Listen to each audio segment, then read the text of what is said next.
سب کچھ چھوڑ کے پرانی بات ایک یاد آ رہی، کہوں یا نہ کو لمبے ہو رہا ہے بات ہی۔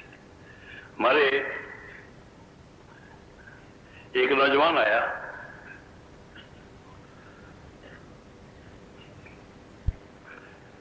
اور اس نے آ کر یہ کہا، کافی مدت کی بات ہے، پتہ نہیں آج کیسے یاد آ گیا،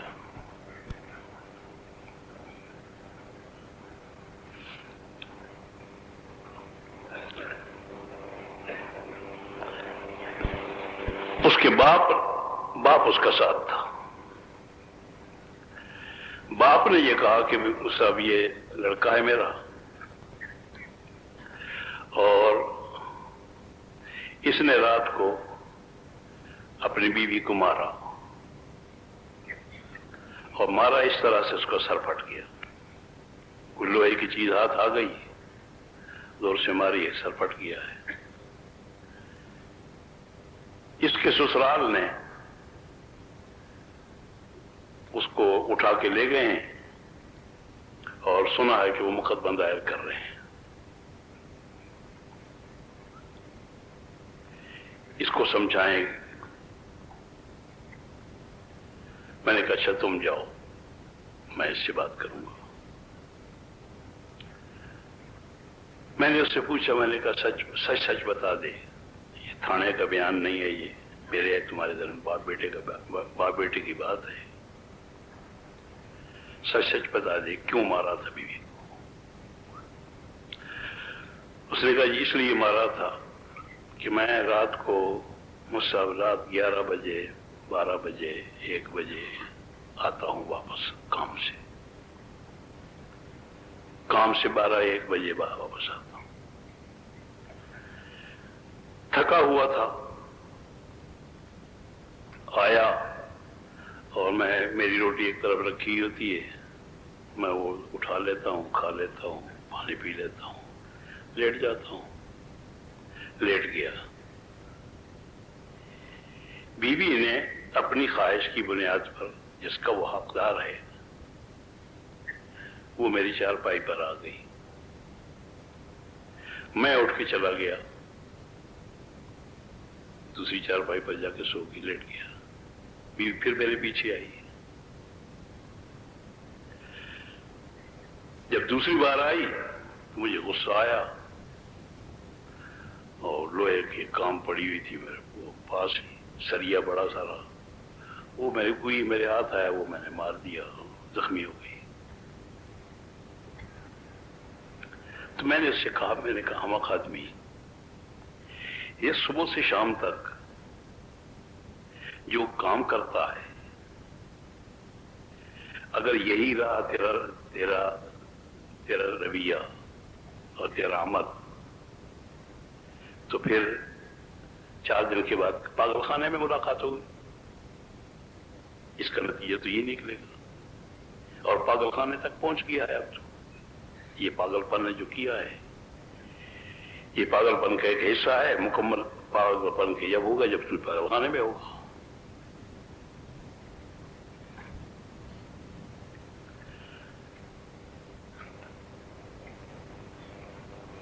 اسی کو ترقی سمجھا جا رہا ہے، 3 نوکریاں،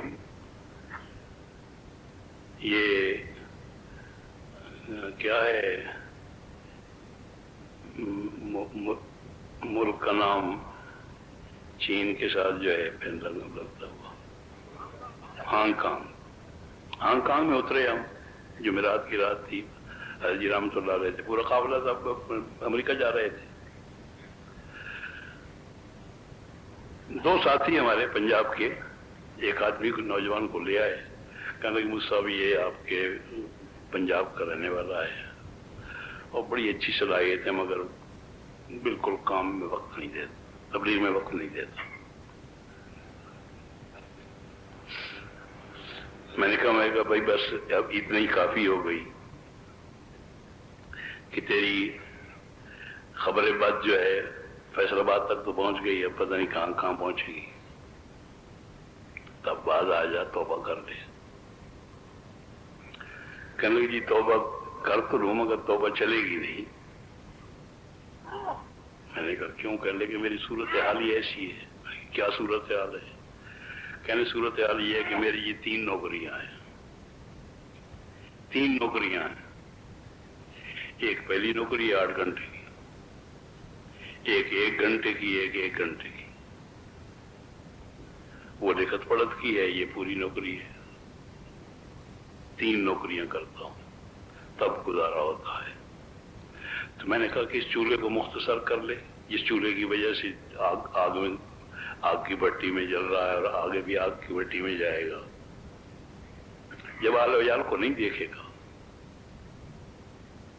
بچوں کو نہیں دیکھے گا، بچوں کو تم وقت نہیں دو گے اور تم چاہتے ہو کہ تربیت ہو جائے، کبھی نہیں ہوگی۔ اگر بچوں کو آپ وقت نہیں دیتے ہیں، بیوی کو آپ وقت نہیں دیتے ہیں، یہ تمہیں جہنم میں ساتھ لے کر جائیں گی۔ سید الکونین صلی اللہ علیہ وسلم کا ارشاد ہے کہ بہت سے لوگ جنت میں جانے کے مستحق ہوں گے، لیکن اپنے بیوی بچوں پر محنت نہ کرنے کے نتیجے میں جہنم میں جائیں گے۔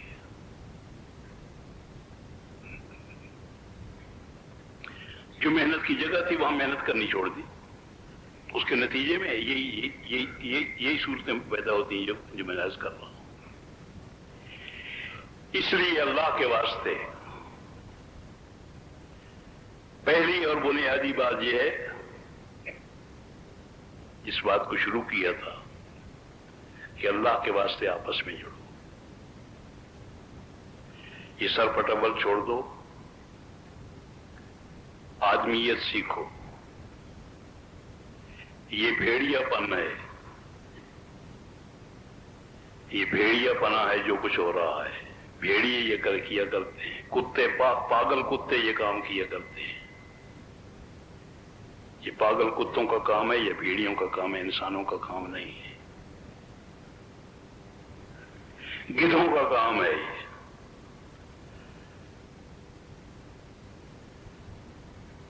یا کتوں کا کام ہے لوگوں کی گوشت کھانا، گوشت نوچنا۔ کتے کرتے ہیں، بھیڑیے کہتے ہیں، گدھیں کرتی ہیں، یہ آدمیوں کا دستور نہیں ہے۔ آدمی وہی ہے جو حضور کے منشور پر ہو، آدمی صرف وہی ہے جو حضور کے منشور پر ہو، کہ میرے بدن سے کوئی حرکت ایسی نہیں ہوگی جس سے کسی کے مال کو، کسی کی جان کو، کسی کے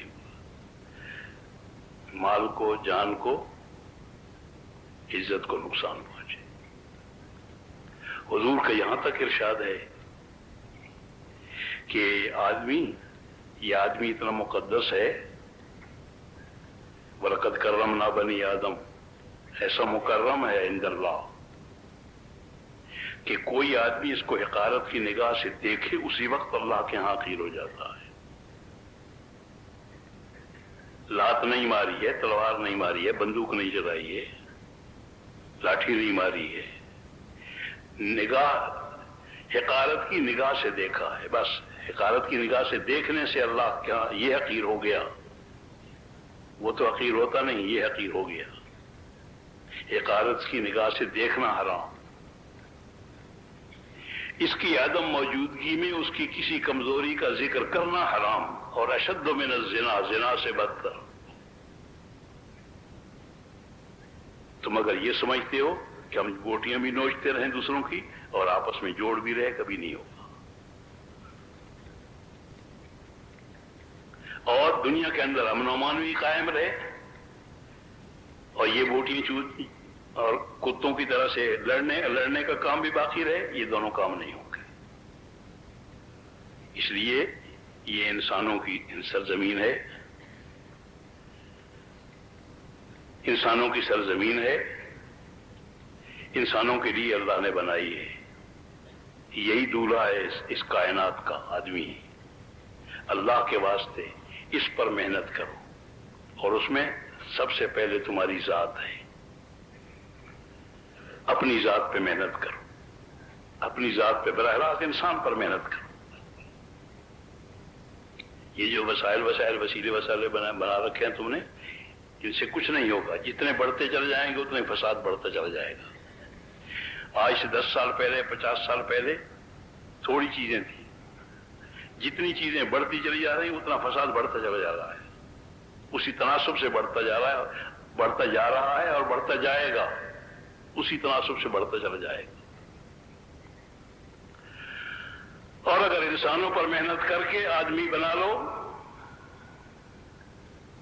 انسانوں پر براہ محنت کر کے انسانوں کو انسان بنا لو، آدمی بنا لو، تو انشاءاللہ پوری انسانیت کے محسن ہوگے، سب سے بڑی محسن، پوری انسانیت کے محسن۔ جو لوگ یہ کام کریں گے پوری انسانیت کے محسن ہوں گے۔ انسانیت چیخ رہی ہے،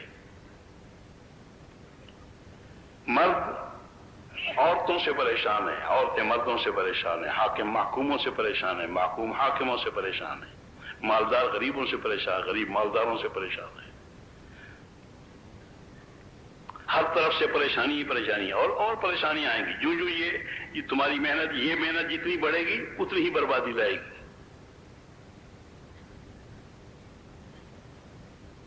یہ کوئی بد دعا نہیں کر رہا، یہ سلسلہ طے شدہ بات ہے، پہلے سے یوں ہی چلا آ رہا ہے۔ جب بھی اس طرح کی محنتیں کی گئیں اور دین کو چھوڑا گیا، یہی نتیجہ نکلا ہے، ہمیشہ یہی نتیجہ نکلا ہے، اور اب بھی وہی نتیجہ نکلے گا۔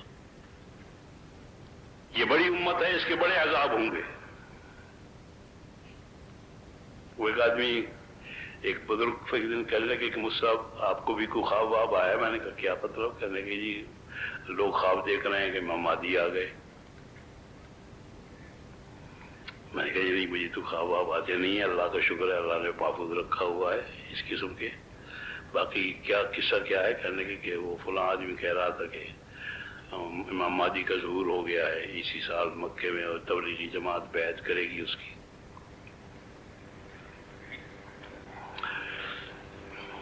میں نے کہا جی نہ، مجھے تو خواب واب ایسے آتے نہیں ہیں۔ تھوڑی دیر کے لیے خاموش ہو گیا، کسی اور کو بات میں لگ گئے۔ جب فارغ ہوئے تو پھر کہنے لگے کہ مصعب وہ آپ نے کچھ بتایا نہیں، ویسے رائے کیا ہے آپ کی؟ میرے رائے سے تو مہدی آنے سے رہے، میری رائے سے تو مہدی آنے سے رہے، میری رائے سے تھوڑی آئیں گے، تو جب اللہ بھیجیں گے آ جائیں گے۔ کہنے لگے نہیں ویسے خیال کیا ہے؟ میں نے کہا جی خامخواہ پوچھنا ہے تو یہ ہے، اپنا خیال یہ ہے کہ یہ عظیم نبی کی عظیم امت ہے، اس کی اتنی تھوڑی عمر نہیں ہے کہ کل مہدی آ جائیں گے۔ اس عظیم امت کی عظیم لمبی عمر ہے، بہت لمبی عمر ہے۔ ابھی اس نے پتہ نہیں ابھی کیا کیا کارنامے کرنے ہیں، تو کہاں تک جانا ہے، کہاں تک پہنچنا ہے۔ اور ایک چیز کا میں نے ذکر بھی کر دیا ہے، یہ امت ہوا تک پہنچنا چاہیے، اس کو پہنچے گی انشاءاللہ۔ اور ادھر سے انسانیت نے اپنے مقام پر پہنچنا ہے اسی کے دور میں، اسی امت کے دور میں۔ انسانیت کی اسی مقام پر پہنچنا ہے جس مقام پر سید الکونین صلی اللہ علیہ وسلم امت کو چھوڑ گئے تھے۔ جہاں چھوڑ گئے تھے اس امت کو چھوڑ دیا گیا، اور اس کی کوئی ایک چیز بھی اپنی جگہ پر باقی نہیں رہی ہے، کوئی ایک چیز بھی، الف سے لے کے یا تک کوئی ایک چیز بھی اب اس جگہ پر نہیں ہے جہاں حضور چھوڑ کے گئے تھے۔ نہ ایمان اس جگہ پر ہے، نہ نماز اس جگہ پر ہے، نہ علم اس جگہ پر ہے، کوئی ایک چیز بھی اپنی جگہ پر نہیں ہے، ہر چیز ایک جگہ سے ہٹ گئی ہے۔ اور ایک وقت اسی امت میں آنا ہے کہ یہ امت وہیں پہنچے گی، پھر وہاں پہنچنا ہے جہاں حضور صلی اللہ علیہ وسلم چھوڑ کے گئے، وہاں پہنچے گے ہر اعتبار سے، عدالتوں کے اعتبار سے بھی، عدل کے اعتبار سے بھی، ایثار کے اعتبار سے بھی، قربانی کے اعتبار سے بھی، ساری چیزوں کے اعتبار سے۔ آج یہ کر رہا تھا کہ آدمی پر محنت براہ راست، اور اس کو یہ سامنے رکھ کر یہ سب آدمی ہیں، یہ سب میرے ہیں، آدمی پر محنت کرو، یہ سب میرے ہیں کہ نہیں میرے؟ میرے نبی کی امتی ہیں نہیں. حضور صلی اللہ علیہ وسلم کی نبوت کا کام شروع کرنے کے وقت جس دن انہوں نے کام شروع کیا ہے، حضور کی آمد کے وقت نہیں، جس وقت حضور نے کام نبوت کا شروع کیا، جس رات قرآن نازل ہونا شروع ہوا ہے، وہ غار حرا والی رات. اس رات سے جو بچہ پیدا ہوا ہے، جو عورت پیدا ہوئی ہے، جو مرد پیدا ہوا ہے، یہ سارے کے سارے قیامت تک پیدا ہونے والے سارے کے سارے حضور کے امتی ہیں. سید الکونین صلی اللہ علیہ وسلم کی امت ہے. امت دو قسم کی ہے، امت اجابت، امت دعوت. ایک وہ امت ہے جس نے دعوت حضور کی قبول کر چکی ہے، یہ بیٹھی ہے سامنے، جس نے دعوت قبول کر لی. اور ایک وہ امت ہے جس نے دعوت قبول نہیں کی، لیکن حضور صلی اللہ علیہ وسلم کی امت ہے، اور حضور صلی اللہ علیہ وسلم کی دعوت کی محنت اسی امت پر کر دی ہے. جس امت پر محنت کرنی ہے حضور صلی اللہ علیہ وسلم نے، وہ امت ہے. یہ امت دعوت ہے، دعوت کی محنت کرنے کے لیے، اور جو قبول کر چکی وہ قبول کر چکی ہے. دو ہی قسمیں ہیں. یہی صورت جیسے پہلے عرض کر چکا کہ یہ اس پر محنت کرے. جب اس پر محنت کریں گے اللہ جل جلالہ وہی صورت پیدا فرما دیں گے جو اس وقت دور میں پیدا ہوئی تھی. سب کو اپنا سمجھو. اور سمجھنے کی بات کیا ہے؟ یعنی ہے واقع. یہ پھر وہی الفاظ نکلتے ہیں مشکوک سے کہ سمجھو نہیں کہ واقعہ یہ نہیں ہے. پھر ہم کیوں بد دماغ ہو گئے ہیں؟ کیوں ہماری سیدھی سیدھی بات سمجھ میں نہیں آتی ہے؟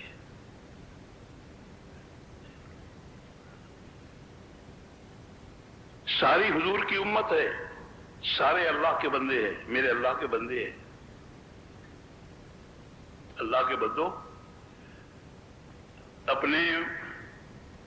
اپنے ملک کی بنی ہوئی چیز اچھی معلوم ہوتی ہے اور اپنے مالک کی بنی ہوئی چیز سے لڑتے ہو. اپنے مالک کی بنی ہوئی چیز سے لڑتے ہو، جھگڑتے ہو، اسے قتل کرتے ہو.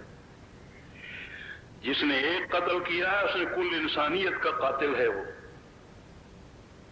کل انسانیت کا قاتل ہے. قرآنی فیصلے موجود ہیں. اس بنا پر سب اپنے ہیں، سب کی نیت کرو. جو سب کی نیت کرے گا وہ سب کا ثواب لے گا. نیت المومن خیر من عملہ، نیت المومن خیر من عملہ.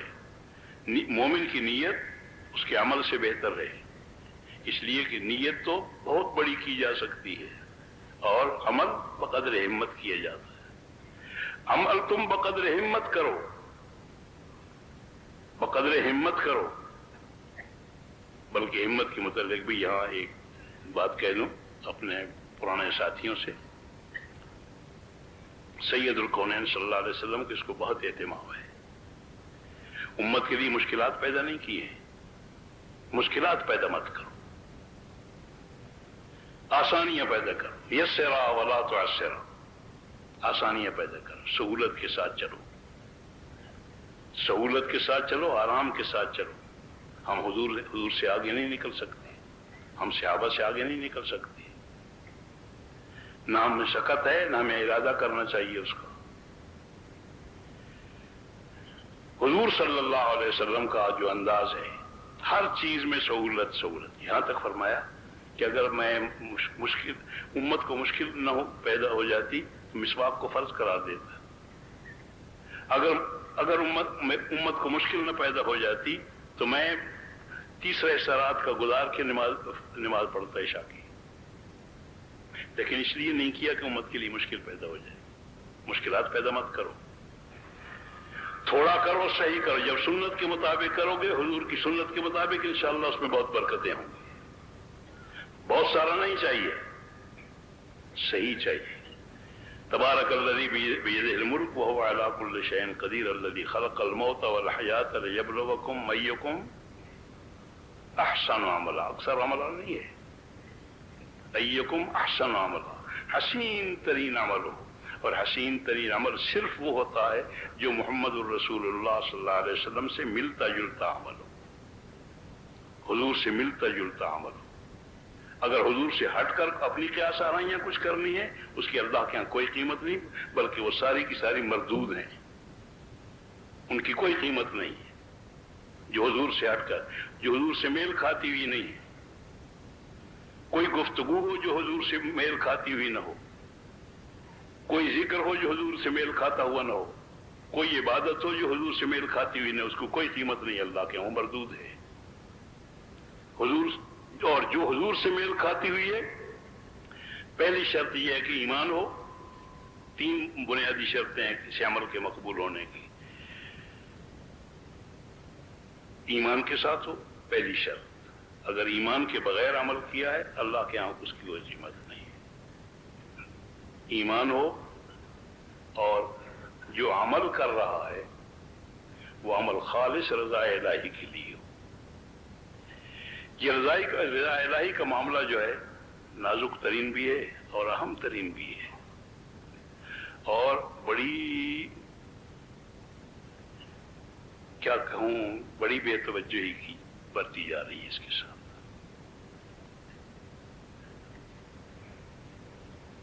محض رضا الہی کے لیے کام. حضرت ویسے امام احمد بن حنبل رحمۃ اللہ جیسا عظیم آدمی، اس کی دعا ہے، ان کی دعا ہے اللہم اجعل اعمالی خالصۃ لوجہک، اللہم اجعل اعمالی خالصۃ لوجہک ولا تجعل لأحد فیہا حظا لغیرک. اے اللہ میرے اعمال کو میری اپنی ذات کے لیے خالص کر دے، خالص اپنی ذات کے لیے کر دے، اور کسی دوسرے کا اس میں کوئی حصہ نہ ہو. اس لیے کہ اگر کسی دوسرے کا ذرا سا حصہ پڑ جائے، ایک قطرہ بھی پڑ گیا لوٹے میں، تو سارا لوٹا شراب میں اس کے پیشاب کے حکم میں داخل ہو گئی. وہ پیشاب کا لوٹا ہے. ایک قطرہ بھی کسی غیر کے ساتھ، غیر اللہ کا کوئی حصہ نہ ہو، صرف اللہ کی رضا کے لیے.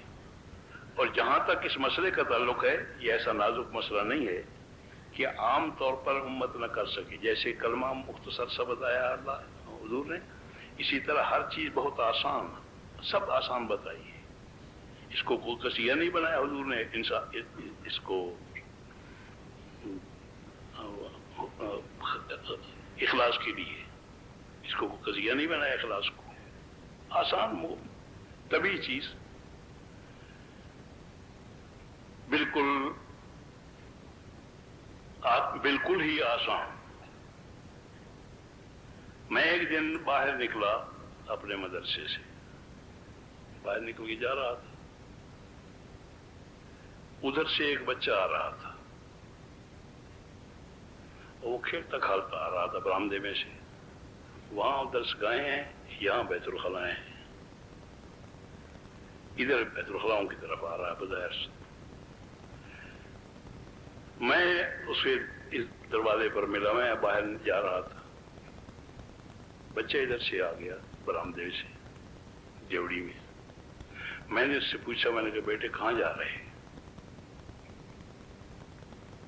اور میں نے اس بنا پر پوچھا کہ وہ جیسے کھیلتا کھالتا آ رہا تھا، ادھر تو جانا ہے پیشابی کے لیے یا پھر باہر آوارہ گردی کے لیے؟ دروازہ ہے باہر نکلنے کا، دونوں ٹھیک نہیں تھی. اور اس کا جو پیشاب کرنے والے کا جو چال ہوتی ہے وہ چال الگ ہے، وہ چال پیشاب کرنے والے کی نہیں تھی. میں نے کہا بیٹے کہاں جا رہے ہیں؟ کہنا جی پیشاب کرنے جا رہا. میں نے کہا سچ سچ بتا دے کہاں جا رہا. کہنا جی گنڈیری والے کے پاس جا رہا ہوں. باہر گنڈیری والے نے آواز لگائی، یہ قرآن پڑھ رہا تھا. شیطان نے اس کو کہا کہ تو آواز لگا ذرا. ہم گڑبڑ کریں گے اندر. اس کے مکر یہی ہوتے ہیں، وسوسے ڈالتا ہے صرف، اور کچھ نہیں ہے اس کے پاس، کوئی سامان نہیں. اور قیامت میں بھی یہ لوگ کہیں گے کہ اس کو سزا دی جائے، شیطان کو اس نے ہم نے گمراہ کیا. تو جواب میں کہا کہ فلا تلومونی ولوموا انفسکم، مجھے ملامت نہ کرو، اپنے آپ کو ملامت کرو. میں تمہارے پاس قرآن لے کے آیا تھا، میں تمہارے پاس تورات لے کے آیا تھا، کتاب لے کے آیا تھا، میں تمہارے پاس رسول لے کے آیا تھا، محمد الرسول اللہ جیسا رسول آیا تھا تمہارے پاس. ان کو چھوڑ کے تم میرے پیچھے ہو گئے، بیوقوف نہیں ہو. مجھے عذاب کیوں؟ تمہیں عذاب ملنا چاہیے کہ تم اتنی بڑی حماقت کی. قرآن چھوڑا، رسول چھوڑا، کتاب چھوڑی.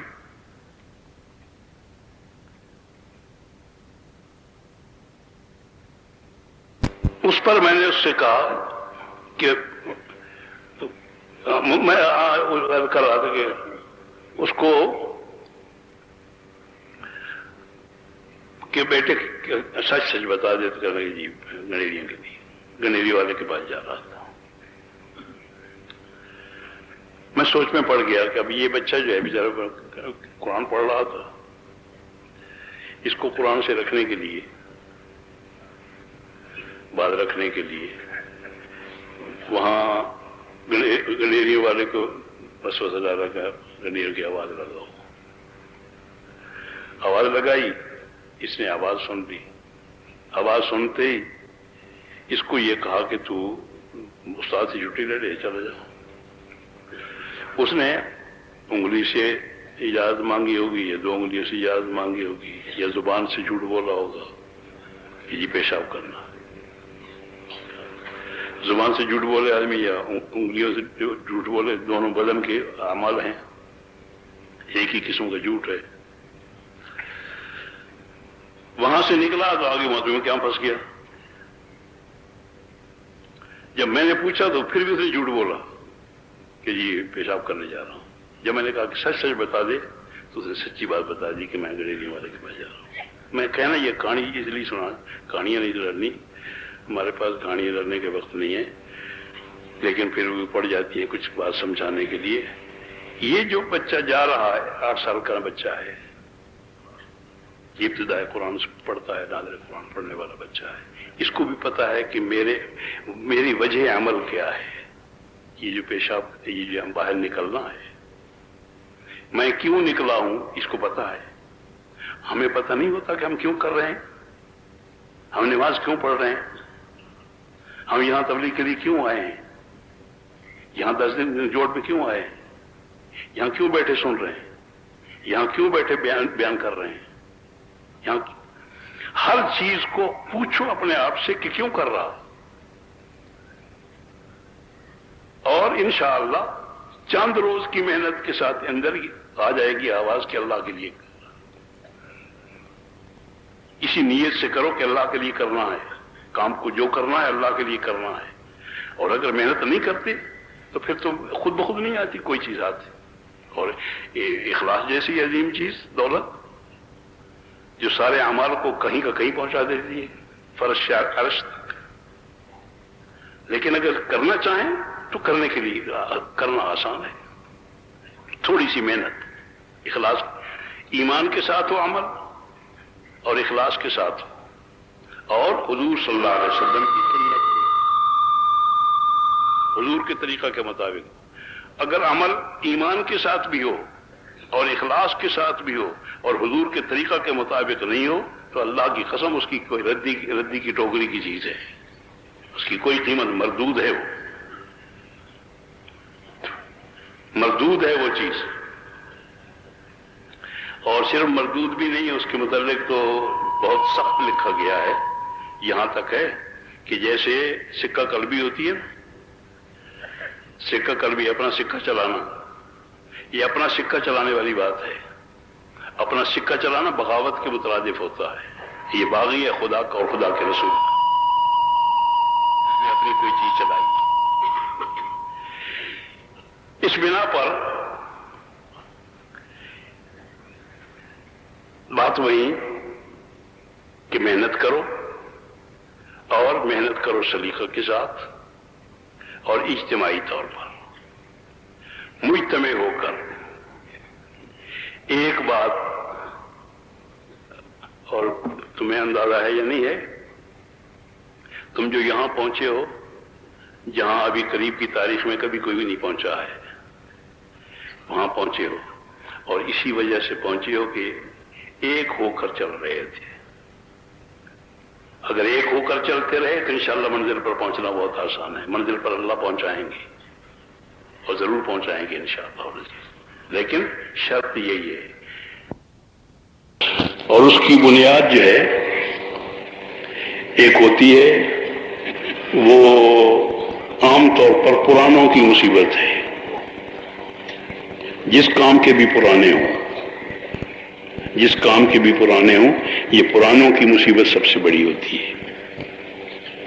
وہ ہے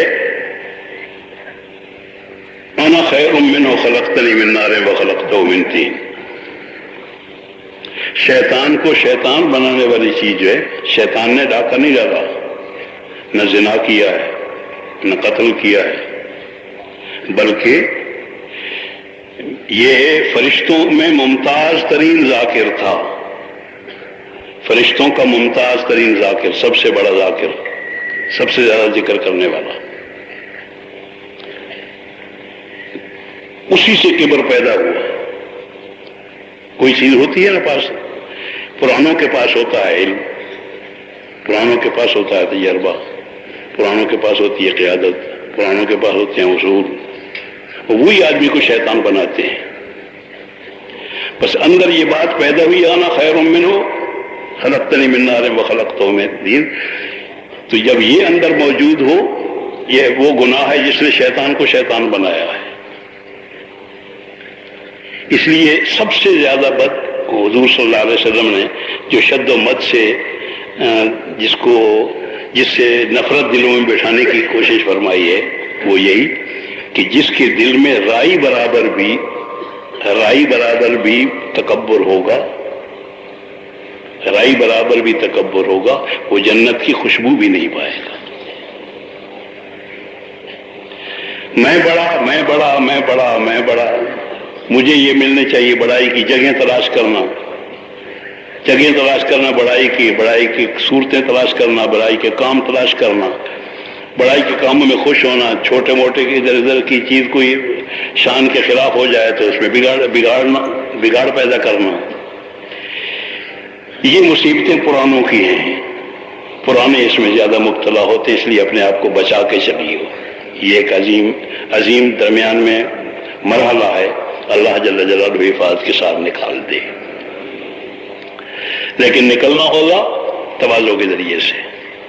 اس کا حضور نے بتایا ہے، من تواضع للہ رفعہ اللہ، جو اللہ کے لیے اپنے آپ کو بے حیثیت سمجھتا ہے، اللہ جل جلالہ اسے حیثیتیں عطا فرماتے ہیں۔ جس کے اندر عہدے کی چاہت موجود ہو، اس کا معیار یہ ہے کہ یہ آدمی اس عہدے کے قابل ہے کہ نہیں، جو عہدہ اس کو دیا جا رہا ہے، اس کو امیر بنایا جا رہا ہے، اس کو شورا کا رکن بنایا جا رہا، کچھ بنایا جا رہا، آگے بڑھایا جا رہا، ذمہ دار بنایا جا رہا، کہ یہ اس قابل ہے یا نہیں۔ اس کی علامت یہ ہے کہ خود وہ آدمی جو ہے نا، وہ اپنے اندر جھانک لے، اگر اس کی خواہش ہے اندر اسی عہدے کی، بس یہ نااہل ہے، یہ اہل نہیں ہے اس کام کا۔ جس کے اندر جس کی خواہش ہے، یہ اس کا اہل بھی نہیں ہے، اور اللہ کی مدد بھی اس کے ساتھ نہیں ہوگی جب یہ کام کرے گا۔ اس بنا پر اس بلا سے بچنے کے لیے اس کا ذکر کر رہا ہوں، اس بلا سے بچنے کے لیے یہ بہت بڑی بلا ہے، یہ وہ عمل ہے جس نے شیطان کو شیطان بنایا ہے۔ اس سے ہدایت کا کیا سوال ہے؟ اس سے ہدایت پیدا ہونے کا، جو شیطان کو شیطان بنانے والا عمل ہو، وہ عمل کرتے ہوئے وہ عمل اگر اس کے اندر موجود ہے تو اس سے ہدایت پانے کا کیا سوال ہے؟ وہ تو گمراہی کا مرکز ہے، وہ تو آدمی خود گمراہی کا مرکز ہے۔ بہرحال ایک حصہ عرض کر دیا اس کام کا۔ آخری بات یہ ہے کہ اللہ کے واسطے اپنے آپ پر محنت کرو، اور ساری کائنات پر ذمہ داری کے ساتھ ذمہ دار بن کر کہ اب ذمہ دار ہیں، ہم ذمہ دار ہیں، ہم ذمہ دار ہیں، ہم ذمہ دار ہیں، ہم پوچھے جائیں گے۔ توبہ کرو اب تک کی غفلت کی، اب تک کی غفلت سے توبہ کرو۔ حاجی رحمۃ اللہ علیہ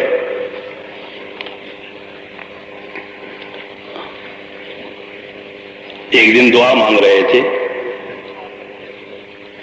اور دعا میں یہ تھا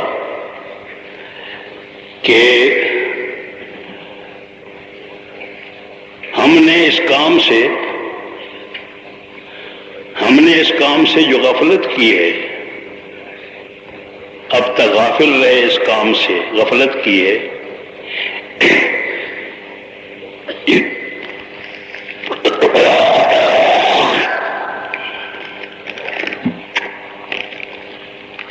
الہی اس جرم عظیم کو معاف فرما۔ اب تک جو غفلت ہوئی ہے، الہی اس جرم عظیم کو معاف فرما۔ واقعی جرم عظیم ہے، واقعی جرم عظیم ہے۔ اس عظیم نبی کی عظیم امت کا عظیم ترین گناہ ہے، اور اس غفلت کے نتیجے میں بڑا نقصان ہوا ہے۔ اب سنبھل جاؤ، توبہ کر لو، اللہ جل جلالہ معاف کرنے کے لیے جتنا معاف کرنا اسے پسند ہے، اتنا کوئی چیز پسند نہیں ہے۔ ایک حدیث کو بیان کرتے ڈر بھی لگتا ہے، مگر واقعہ اپنی جگہ پر ہے، حضور نے بتایا ہے۔ فرماتے ہیں کہ اگر بندے غلطیاں نہ کرتے اور مجھ سے معافی نہ مانگتے تو میں کوئی ایسی مخلوق پیدا کرتا جو غلطیاں کرتی اور میں اسے معاف کرتا۔ اتنا معاف کرنے کا شوق ہے۔ کسی چیز کا تمہیں اتنا شوق نہیں ہے جتنا اللہ کو معاف کرنے کا شوق ہے۔ مگر کوئی آئے تو صحیح، دروازہ کھٹکھٹائے، آئے مانگے۔ بہرحال کرو، ذمہ دار بن کر کرو، اور سابقہ جو غفلت ہوئی ہے اس کی معافی مانگو، اور یہ طے کرو کہ ہم قل ان صلاتی و نسکی و محیای و مماتی للہ رب العالمین۔ تشکیل یہ ہے کہ میرا جینا، میری نماز، یعنی میری زندگی کے سارے اعمال، بدنی اعمال جتنے ہیں، قل ان صلاتی و نسکی، اور میری قربانی، اور میرا جینا اور میرا مرنا، صرف جینے پر بھی اکتفا نہیں کہ سارے حیاتی ہو گئے نا، میری ساری عمر دیکھو جی، ساری عمر تو پہلے گزار کے آ گیا، پہلے کچھ وہاں گزر گئی اور کچھ باقی جو ہے پتہ نہیں اب کیسے گزری، اور وہ کہتے ہیں کہ جی ساری عمر لے کر، ساری عمر نہیں، ساری عمر پر بھی وہ راضی نہیں ہے، تو کہتے ہیں کہ مرنا بھی میرے لیے ہوگا تو جب قبول کروں گا، جینا بھی میرے لیے، مرنا بھی میرے لیے۔ اس کو طے کر کے کہ جینا مرنا ہمارا اللہ کے لیے اور اسی کام کے لیے ہے، اور یہی کام کرنا ہے، اور یہی کام اس طرح سے کرنا ہے کہ چھوٹا بن کے رہنا ہے۔ ایک طے شدہ بات ہو کہ چھوٹا بن کے رہنا ہے، چھوٹا بن کے رہنا ہے۔ بڑا بننا شیطان بننا ہے، گمراہی کا سامان بننا ہے۔ چھوٹا بن کے رہنا ہے، چھوٹے بن کے رہو، چھوٹے بڑے سارے چھوٹے بن کے رہو۔ اور یہ بڑا بننے کا یہ بیماری بڑوں کو لگتی ہے سب سے زیادہ، اس لیے بڑوں کو اس سے بچتے ہوئے نکلنا ہے انشاءاللہ العزیز۔ اور درمیان میں ایک بات یاد ابھی آ رہی ہے، آدمی پر محنت کرو پر میں نے ایک آدمی سے کہا، میں نے کہا جی وہ کوئی آئین سازی کی بات ہو رہی تھی، یہ بہت چلتی رہتی ہے ہمارے یہاں پاکستان میں، یہ آئین سازی کہنے لگے جی آئین سازی، ایک صاحب کہنے لگے کہ جی آئین سازی میں ہماری مدد کریں۔ تو میں نے کہا کہ آئین سازی تو کوئی ایسا کام نہیں ہے، 4 آدمی بیٹھ کے آئین لکھ لیتے ہیں، اور ہمارے پاس تو لکھا ہوا قرآن موجود ہے، حدیث موجود ہے، تو آئین سازی کی ضرورت کیا ہے؟ باقی رہا یہ کہ کرنے کا کام جو ہے وہ کرو۔ کہنے لگے جی وہ کیا؟ میں نے کرنے کا کام ہے آدم سازی۔ 1,24,000 پیغمبر آدم سازی آ کے کرتے رہے، آئین سازی نہیں کی کسی نے بھی۔ جو کتاب مل گئی اسی پر عمل کرنا شروع کر دیا۔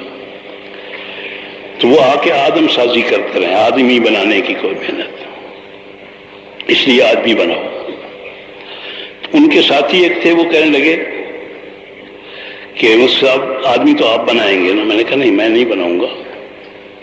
آدمی بنتا ہے جب اس میں حضور بھی ہوتے ہیں، محمد الرسول اللہ صلی اللہ علیہ وسلم، محمد الرسول اللہ صلی اللہ علیہ وسلم بھی ہوتے ہیں، اس میں ابو بکر بھی ہوتے ہیں، اس میں خدیجہ الکبریٰ رضی اللہ تعالیٰ عنہا بھی ہوتی ہیں، اس میں علی المرتضیٰ بھی ہوتے ہیں، تب جا کے آدمی بنتا ہے۔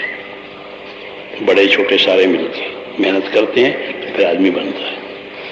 اس پر پھر وہ کہنے لگے وہی صاحب کہ وہ صاحب ہم کیسے آدمی بنائیں گے؟ بڑے آدمی تھے، ہم کیسے آدمی بنائیں گے؟ اور بات ٹھیک کہہ رہے تھے کہ ہم کیسے آدمی بنائیں گے؟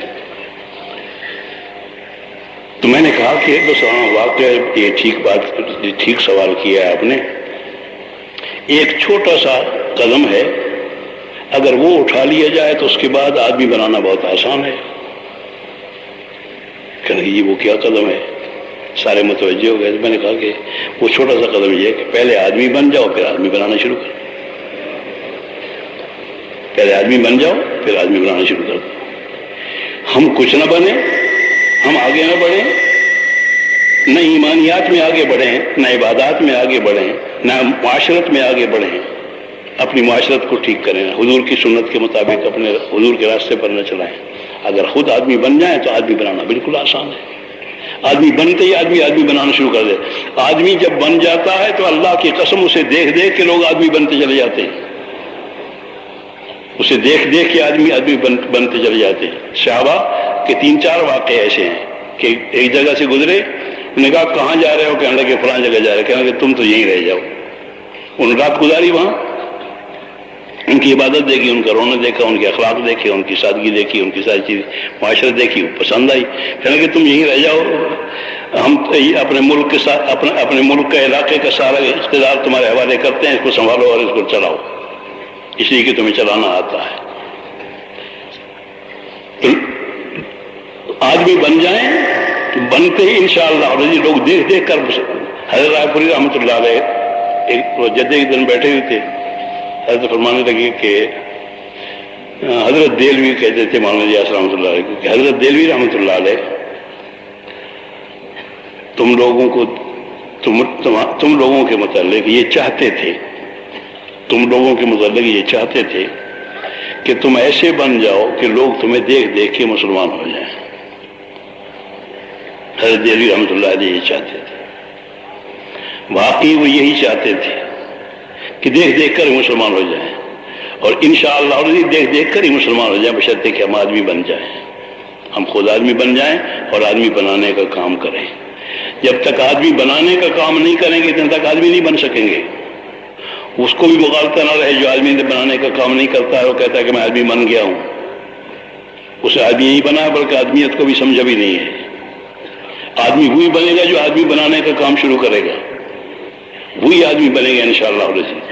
باقی اس کو سنبھل کر رہنا ہے، اس لیے کہ راستے میں پھسلنے کے ہی ہے۔ ایک وہی بڑے بننے والی، وہ سب سے بڑی پھسلن اور خطرناک پھسلن ہے، اور دوسری وہ لمبا قصہ ہے، اس کو اس وقت چھیڑا نہیں جا سکتا۔ وہ یہی ہے کہ اپنی معاشرت کو حضور کی معاشرت سے مشابہ بنانے کی کوشش، میل کھاتی ہوئی معاشرت۔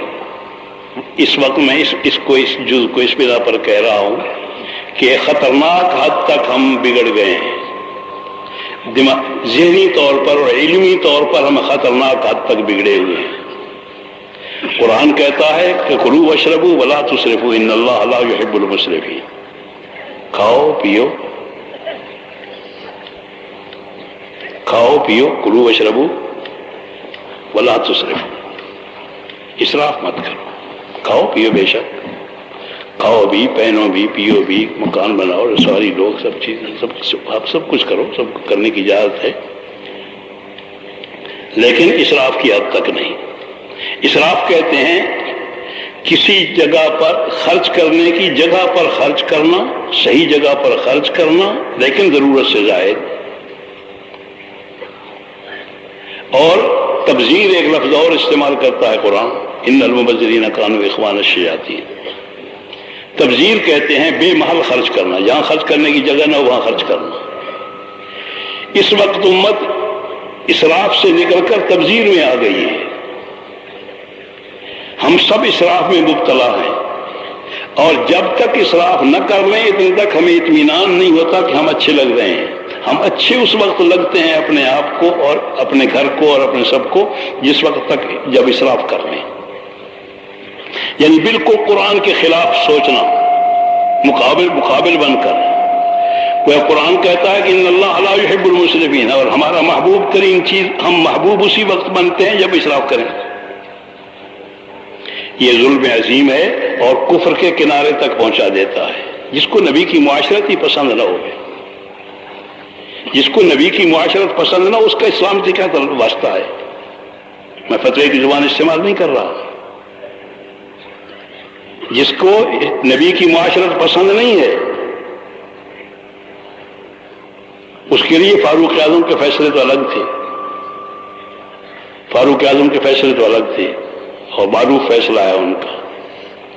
ان کا جنہیں ان کا فیصلہ پسند نہیں ہے اس کا فیصلہ یہ ہے، اور سر قلم کر دیا۔ اس واسطے کا عرض کر رہا ہوں کہ آدمی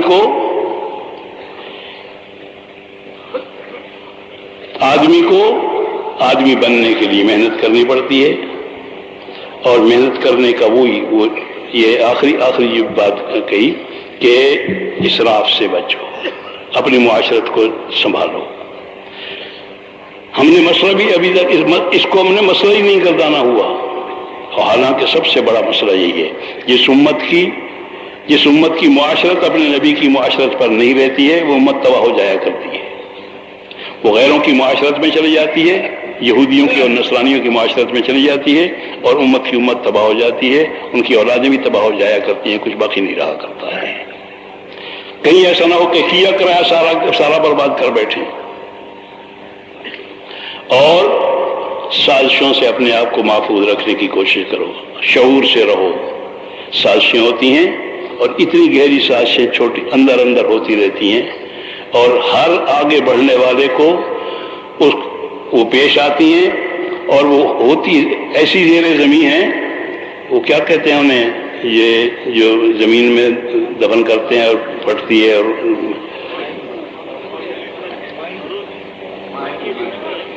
جی بارودی سرنگوں کی طرح سے اندر وہ زمین کے اندر ہوتی ہیں، پتہ نہیں چلتا، آدمی قدم رکھتا ہے پڑ جاتی ہے، آدمی ختم ہو جاتا ہے۔ بارودی سرنگوں کی طرح سے اندر ہوتا ہے، اور آدمی سمجھتا نہیں ہے نادانی سے کہ وہ سمجھتا ہے کہ میں بڑا تیز چل رہا ہوں، بہت اچھا چل رہا ہوں، بڑی امداد بھی کرتے ہیں، بڑے آگے بھی بڑھاتے ہیں، وہ پتہ نہیں کیا کیا قضیے کرتے ہیں۔ لیکن ہوش سنبھال کر چلیں تو انشاءاللہ کوئی چیز ہے۔ اسلام ایک ایسی روشنی ہے کہ اس میں کہیں سوئی پڑی ہوئی ہو تو بھی انشاءاللہ نظر آ جائے گی، بارودی سرنگ تو بہت دور کی چیز ہے۔ ایمانی بصیرت اللہ جل جلالہ قائم رکھیں، اور ایمانی بصیرت ہو تو سب کچھ نظر آتا ہے، اور فوراً نظر آ جاتا ہے کہ وہ سوئی پڑی ہوئی ہے یا وہ ٹکڑا پتھر کا پڑا ہوا ہے، ہر چیز نظر آتی ہے۔ لیکن وہی جس کو بصیرت کہتے ہیں، ایمانی بصیرت، جب وہ ہوتی ہے تو اسی کو نظر آتی ہے، دوسروں کو نظر نہیں آیا کرتی ہے۔ اللہ جل جلالہ مجھے آپ کو سب کو توفیق عطا فرمائے اور اپنے راستے پر چلنے کی ہمتیں عطا فرمائے۔ جماعتیں آپ نے لکھوا لی ہیں میرے خیال میں، یا لکھوانی باقی ہیں بھی، جو اصل میں آپ کا کام ہے، اس لیے کہ کام تو اسی وقت پھر لمبی بات نہ چھڑ جائے، ہمت ہی نہیں رہی میری۔ دیکھو حضرت جی رحمۃ اللہ نے ایک موقع پر فرمایا تھا کہ ایک آدمی نے کہا کہ جی بہت قربانیاں ہو رہی ہیں اور بہت محنت ہو رہی ہے، اسلام پھیلتا کیوں نہیں؟ فرمانے کہ اسلام ہے کہاں؟ اسلام ہے کہاں جو پھیلے؟ اسلام اس کا نام تھوڑی ہے کہ کسی نے عید کی 2 رکعتیں پڑھنی، کسی نے بقرعید کی 2 رکعتیں پڑھنی، کسی نے 4 رکعت فرض پڑھ لی، کسی نے 2 رکعت فجر کی نماز پڑھ لی۔ اس کا نام تو اسلام نہیں، اسلام تو سارے اس کا نام ہے، جمیع ما جاء بہ النبی صلی اللہ علیہ وسلم کا نام ہے، اس سراپا کا نام اسلام ہے۔ جب تک وہ نہیں آتا اتنے تک اسلام نہیں ہے، ہم اسلام کی دعوت ہی نہیں دے رہے۔ ہمیں اسلام کا پتہ ہے، ہم نے اسلام دیکھا نہیں ہے۔ جب تک اسلام دیکھنے میں نہیں آئے گا اتنے تک اسلام کی دعوت نہیں دی جا رہی۔ ابھی اس دن ایک جگہ پر ابھی افریقہ کے سفر میں ذکر ہے تو میں نے کہا ہم اس کی دعوت ہی نہیں دے رہے۔ جس نماز کو تو کہہ رہا ہے کہ میں پڑھتا ہوں، اس نماز کی دعوت نہیں دی جا رہی۔ ہم اس نماز کی دعوت دے رہے ہیں جو حضور نے مسجد نبی میں پڑھی تھی، اس نماز کی دعوت دینی ہے، اس اخلاص کی دعوت دینی ہے، اس علم کی دعوت دینی ہے، اس تبلیغ کی دعوت ہے جس تبلیغ کو حضور صلی اللہ علیہ وسلم نے کیا ہے اور صحابہ نے کیا ہے، مانا رہے بھاشا بھی۔ اس لیے حضور صلی اللہ علیہ وسلم والی یہ بات اس کی کر رہا تھا نا جی، جماعتیں بنانے کی تشکیل کی کہ کام جو ہے یہ اسلام کیوں نہیں پھیلتا، کہ اسلام ہے کہاں جو پھیلے، اور ساتھ فرمانے لگے کہ اس وقت میں جو کچھ ہو رہا ہے یہ آنکھوں دیکھی باتیں ہیں اور ایمان والوں کو نظر آتی ہیں، ان کی برکت سے ہمارے پاس بھی پہنچ جاتی ہیں کہ یہ اس وقت میں جو کچھ تمہیں نظر آ رہا ہے، یہاں سے وہاں، یہاں سے وہاں، وہاں سے وہاں، وہاں سے وہاں، لاکھ لاکھ کی جماعتیں اور یہ جماعتیں اور یہ جماعتیں اور 80,000 اور 3,000 اور 5,000، 3,000 اندر کی جماعتیں اور 5,000 باہر کی جماعتیں، یہ جو کچھ نظر آ رہا ہے تمہیں، یہ سارے کا سارا ایسا ہی جیسے سورج نکلنے سے پہلے روشنی پھیلتی ہے نا، یہ حضور کی آمد سے پہلے کچھ برکات ظاہر ہونی شروع ہو گئی تھی۔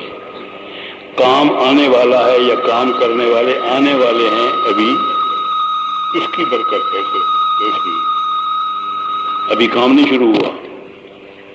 کام تو اس وقت شروع ہوگا جب آدمی کام کے بن جائیں گے، ابھی کام کے آدمی نہیں ہے، آدمی کام کے نہیں ہے، ابھی کام کے بن جائیں گے پھر کام شروع ہوگا، کام شروع ہوگا تو انشاءاللہ نتائج پر پہنچے گا۔ تو کام کرنے والے ابھی نہیں آئے، ہمیں کام کرنے والے نہیں ہیں۔ اگر اپنے آپ کو کام کرنے والا سمجھ لیا گیا اور ہم اپنے منتہا کو پہنچے ہوئے سمجھ لیا تو مارے جائیں گے۔ کام ابھی شروع نہیں ہوا ہے، کام شروع ہوگا اس وقت جب آدمی بن جائیں گے۔ اس لیے سب سے زیادہ محنت آدمی بنانے پر ہے، آدمی بنانے کی کوشش کی جائے، اور اس کی صورت اصل بات یہ آخر کی کہ اس کی صورت یہ کہ جس وقت تمہاری چلت پھرت، تمہارا نکلنا، جس وقت تمہارا نکلنا انفروا خفافا و ثقالا پر پہنچ جائے گا، کام اس وقت شروع ہوگا جب تمہارا چلنا پھرنا انفروا خفافا و ثقالا پر پہنچ جائے گا۔ نکلو خفافا و ثقالا، وہ ہلکے ہو یا بوجھل ہو، ہلکے ہو یا بوجھل ہو، ہر حال میں نکل سکو۔ جس وقت تم اور فرما دیں گے کہ پکے نمازی کی طرح سے، جیسے پکا نمازی اذان کا اللہ اکبر سے کوئی کچھ نہیں کہتا اسے، نہ کوئی جماعت آئی کھڑی ہے نہ کوئی اور آیا ہوا ہے، بس اللہ اکبر کی آواز سنتے ہی اٹھ کے چل دیتا ہے۔ لاکھوں کے سودے ہو رہے ہیں، جو کچھ ہو رہی ہے، دکان کھلی ہوئی ہے، کوئی دیکھے گا سنبھالے گا، بھائی سنبھالو میں جا رہا ہوں۔ تو یوں کر کے جیسے پکا نمازی اللہ اکبر کی اذان سنتے ہی نکل جایا کرتا ہے، جدھر جانا ہو، جتنے وقت کے لیے جانا ہو، جہاں چاہو۔ جیسے امیر جماعت کو ایک ساتھی نے کہا تھا کہ امیر صاحب مجھ سے پوچھا مت کرو، مجھے اپنے ترکش کا تیر سمجھو اور جہاں چاہو پھینک دیا کرو، جدھر چاہو پھینک دو۔ جب تمہارا انفروا خفافا و ثقالا پر آمد ہوگی، ابو ایوب انصاری رضی اللہ تعالیٰ عنہ ایک آدمی نے کہا کہ حضرت اب تو آپ 2 آدمیوں کو مصروف رکھتے ہیں، 2 آدمی مصروف ہوتے ہیں آپ کے ساتھ، اس لیے کہ آپ کو اٹھانا بٹھانا اتارنا سواری پر چڑھانا اور ساتھ رہنا ضروری. 2 آدمی آپ ساتھ رکھتے ہیں لگاتے ہیں آپ نے. اس لیے آپ بس کریں.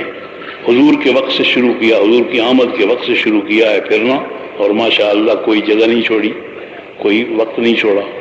تو اس پر فرمانے لگے کہ میرے حضور میرے اندر ہیں, ان کو میں بہت جانتا ہوں تم سے بھی, لیکن مجھے کیا کروں, مجھے انفروا خفافا وثقالا بیٹھنے نہیں دیتی. انفروا خفافا وثقالا بیٹھنے نہیں دیتی ہے. اس بنا پر چل رہا ہوں, جانا ہے اور مجھے لے چلو. اور ساتھ سے فرمایا کہ مجھے لے چلو, اور اس نیت سے لے چلو کہ اگر میرا کہیں انتقال ہو جائے, راستے میں جاتے ہوئے کہیں انتقال ہو جائے, تو میری میت کو بھی ساتھ لے چلنا. جہاں تک فتوحات پر چلے جاؤ, جہاں تک فتوحات ہوتی جائیں وہاں تک میری نعش کو بھی ساتھ لے چلنا. میری نعش کی برکت سے بھی اللہ تمہیں فتوحات عطا فرمائیں گے, اور میں بھی اللہ سے کہہ سکوں گا کہ میں جیتے جی نہیں پھرتا رہا, مرنے کے بعد بھی چلتا رہا. جب تک انفروا خفافا وثقالا اپنی جگہ پر نہیں آتا, اتنے تک تو کام نہیں بنتا ہے. بیٹھے بیٹھے کرنے کا کام نہیں ہے, چلنے پھرنے کا کام ہے اور قربانیوں کا کام ہے. تو اس انداز کے ساتھ کہ میں جب چاہو جدھر چاہو جتنے وقت کے لیے چاہو. اس کے لیے بھی کچھ آدمی ہیں تو ذرا اٹھیں, دیکھیں ہمیں, ہم زیارت کر لیں اس کی. اللہ جل جلالہ اس کی وجہ سے برکت مغفرت فرما دے. ماشاء اللہ ماشاء اللہ ماشاء اللہ ماشاء اللہ ماشاء اللہ ماشاء اللہ. اللہم زد و بارک, اللہم زد و بارک. کیا کرنا ہے جی, یوں ہی کھڑے کھڑے بے سالے اپنی اپنی جگہ پر بیٹھے بیٹھے یہی جماعتیں بنا دو.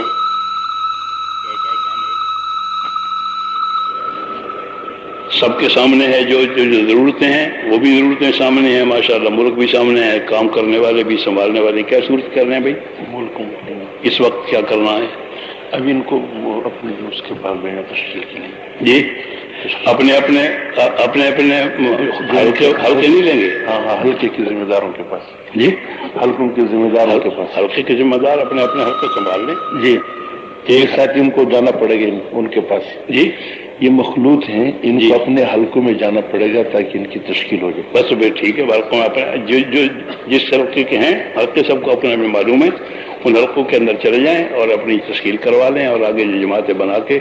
اور پرسوں ہمیں تو زیارت ہی کروائے دیں کہ اور تو ہوتا کچھ نہیں ہے, مشورے کے ذریعے سے شریک ہو رہے ہیں. اللہ کا شکر ہے کام میں.